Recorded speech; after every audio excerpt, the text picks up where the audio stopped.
Hello students, how are you? Hope you all are fit and fine.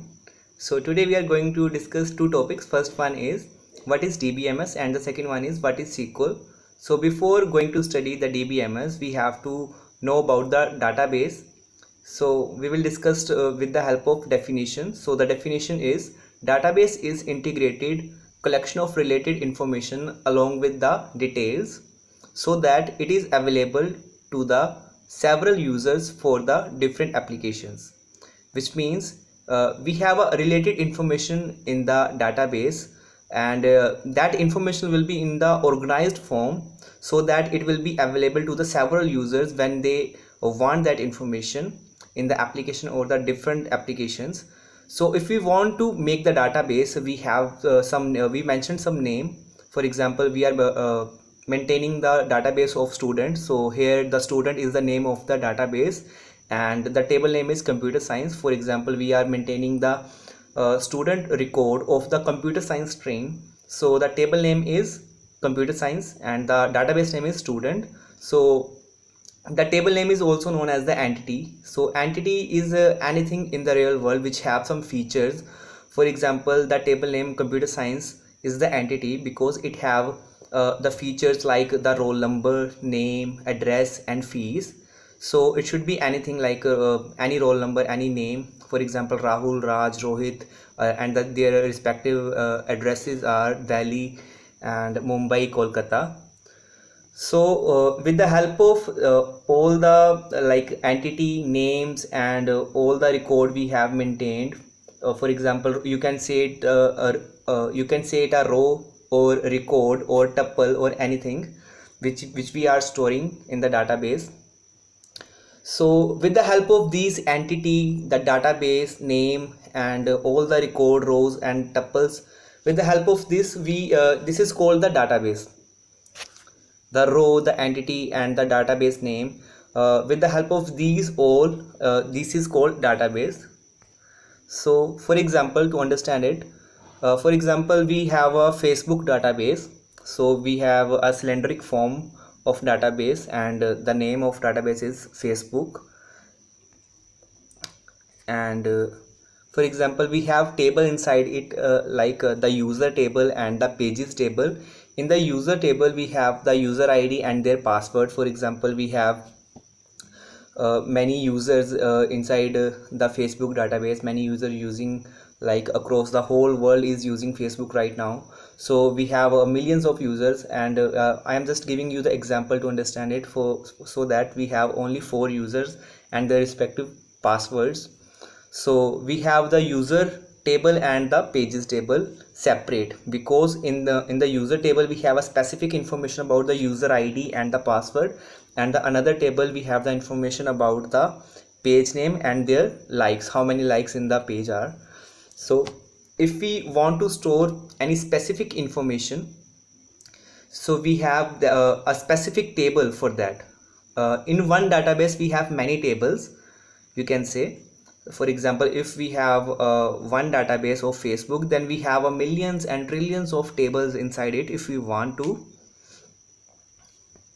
So for example, like the next example is the database name is student and we are maintaining the student database there.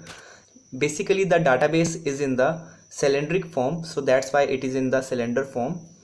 And the table name is MBA. We are maintaining the MBA students details, so the name Sumit, Rohit, Sona and their roll number, their addresses.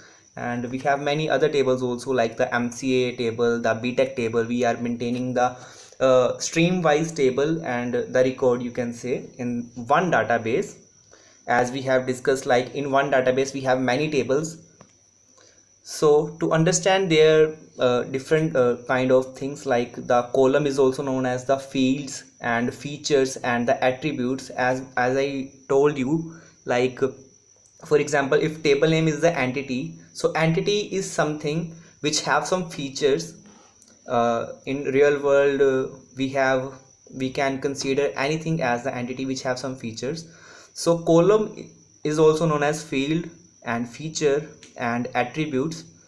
So the name of the each column in the table is used to interpret its meaning and is called an attributes.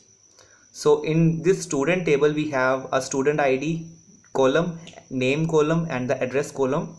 That column is also known as the field, feature and attributes, because in student table we have three features like its respective ID, its name and its address. It is a feature of that student. So to understand the table, we can also known as the table as the entity. So we can say table name or the entity, it is the just same. So table is the structure inside database that contains data organized in a columns. Simply we have a table feature by which we can organize our data into the form of table, and we use many columns to maintain the data in the organized form. So for example, if our data is in the row form, like data is something which is raw facts and figures. So for example, like Rahul 101 Delhi and their email ID, and Sumit, Sam and Sona, we have a raw data. When we convert that raw data into the organized form by processing some technique, that will become information, and that data will be recorded into the table so that it will be organized. Okay, so the next one is row. Row is also known as the record. For example, like you can see in the marked area, like the student ID 1 Rahul and Delhi. With the help of this all row, it is a record of one student, and in other rows there is a other record of other students. So that one row in which a complete data is recorded is called the record. Also we can say tuple also. So row is also known as the record, and row and record is also known as the tuple. So we can say each row in a table represents a record and is called a tuple. So the next one is like we will discuss the database right now. So database management system we can say. So database management system is the software system that allows the access to the data in the database. With the help of that software, we are able to access the data inside the database, because we can consider database also like you can say the hard disk is the database where we are storing the data. But to access and to make changes inside the database, we have to use some software, that any DBMS software, database management system, any database management system, for example SQL, MySQL, Oracle, etc. So here we have the student database in which the table name is computer science, and we are maintaining the record of students of computer science. So this is called the database. Okay, like the marked area is equals to the database, and we are making some changes inside the database with the help of DBMS, and DBMS is used by the end user. Like you can see in the bottom right area, the user. So the user is using the DBMS to make changes inside the database. So database is something like you are seeing the student data. For example, the table name is computer science and the recorded data inside it. We can make changes, and for example, if we want to make the rename of Rahul, and we want to change the address of that respective student Rahul, Raj and Rohit, and their fees also, we can make changes inside it. Or if we want to insert some new data, we can also do that thing with the help of that DBMS software. Okay, so simply in one line we can say user are able to make changes inside the database with the help of DBMS software. That software should be any, like the MySQL, Oracle, or any software which are able to make some changes inside the database.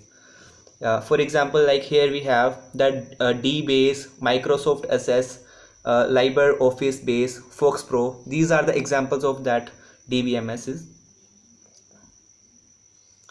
So the next one is the relational database management system.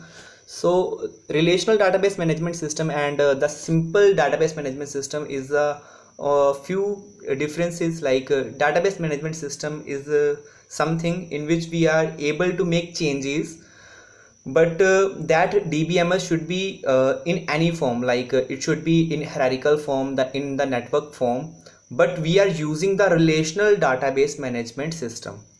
The relational means in the form of table. Those databases management systems who are making and organizing data into the form of table only, that is called the relational database management system, in which the record is centralized, you can say. Okay, so the RDBMS provided the navigation model as an old DBMS and introduces relational model. So we have different type of models also. For the first one is the hierarchical model, the second one is the network model, and the advanced and the latest one is the relational model, which we are using nowadays, and it is the most popular and most easy method to maintain the data, because it is very easy to maintain data inside the table form. So that's why the name is relational database management system, because the relation word means the table.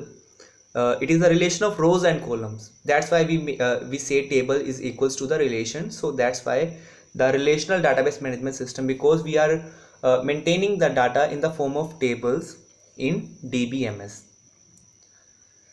So these RDBMS are the examples: SQL Server, Oracle, MySQL, MariaDB, and SQLite, you can say. So the next slide is the last one, in which we will discuss the structured query language. So the SQL is the language in which we write down some queries so that our data will be in the structured form. We can understand the SQL by from last to starting, like the language, the query, the structure. So the SQL is the language. It is not like the languages like the C and C++ languages. It is the backend language which help us to make changes inside the database. So it makes changes inside the database. So that's why it is called backend processing language. So it is a language in which we write down some queries so that our data will be in the structured form. So it is commonly used with all relational database for data definition and manipulation. Data definition means we are able to make data definition. For example, we are able to make the structure of the database. After that, we can insert the data and we can update data, delete and retrieve data, many operations which we want to do inside the database. First, we have to make the data definition, the strategy, the structure of the database. After that, we can manipulate, we can insert, we can update, we can delete, and we can retrieve data. So the SQL is using for only two things, like the data definition and for data manipulation. So the features of SQL are, it is a non-procedural language. So the procedural language is like the C language. Non-procedural languages are the object-oriented languages, which is more secure, because the procedural languages are have less features. So that's why it is not that much secure. But non-procedural languages have more features, like the object-oriented, the classes, the objects features, and any other features, so that our data will be more secure. We will focus on the security of data in the non-procedural languages. So the next feature is, it is an English-like language, which means it is related to the normal English spoken languages. Like the commands, if you see, it is a you will feel that it is a simple English language. If you want to view the database, you can simply write down view the database name, and the database will be viewed to you. So this is the feature, like you don't have to remember the lengthy queries to make some changes inside the database. You simply write down the simple one line or one word query. So it is the English-like language. It is a feature. So the third one is, it can process a single record as well as a set of records at a time, which means it can do many tasks at a one time. For example, if you want to do a single task, or if you want to do many tasks, many tasks, or if you want to do many tasks at the same time, you can do it easily. So the fourth one is all SQL statement defines what is to be done rather than how it is to be done, which means all the SQL statements which we have, it defines that what we have to done rather than what is to be done, which means we have the freedom to do anything whatever we want, because it have the variety of commands in the SQL statements. We can do any task which we are thinking about. We don't have to restrict the SQL have some limitations and we don't do that thing inside the database, we don't do that thing inside the database. We don't have to worry about that thing. Anything which we want to make changes inside the database, we can do it simply. SQL have many variety of queries, so that we can do anything inside the database with the help of that SQL. So the last one is SQL has facilities for defining database views, securities and transactions, etc. As we have discussed, like SQL have SQL have the facility to view the database, the security of the database, the transactions which we have done inside the database. We can do it easily. So hope you understand the database, the DBMS, RDBMS and the SQL in one video. So if you have some queries, please repeat watching that video so that your doubt will be cleared, and see you in the next video. Stay home, stay safe, and see you in the next video. Bye bye, take care.